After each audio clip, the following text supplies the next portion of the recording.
In today's video, I'm going to teach you how to change your default browser from Microsoft Edge or Internet Explorer to Google Chrome. If you're looking to streamline your web browsing experience by using Chrome as your primary browser, you're in the right place. Let's dive right in and take it step by step. First things first, you'll want to start by clicking the Windows icon on your taskbar. This will open up the Start menu, which is your gateway to most of the settings and applications on your computer. Once you have the Start menu open, what you'll need to do is type Default Apps in the search bar.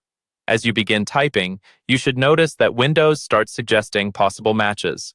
Continue until you see the option for Default Apps and click on it to proceed.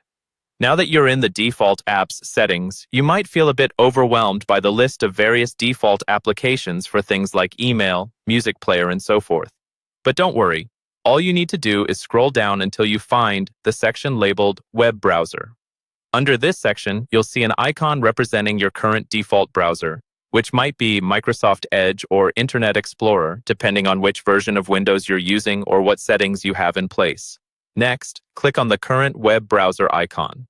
Doing this presents you with a list of other installed browsers on your computer. Scan through the options until you find Google Chrome.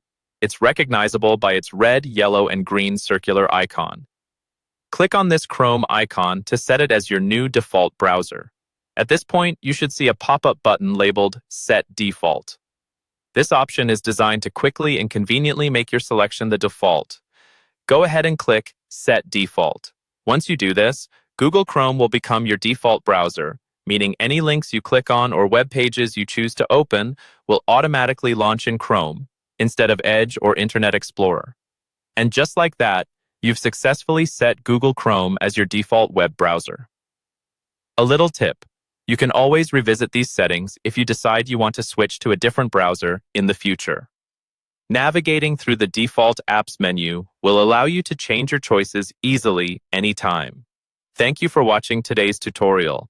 With Chrome now as the default, enjoy a faster and more personalized browsing experience tailored to your needs. If you found this tutorial helpful, don't forget to subscribe for more useful tips and tricks. Have a great day browsing, and we'll see you in the next video.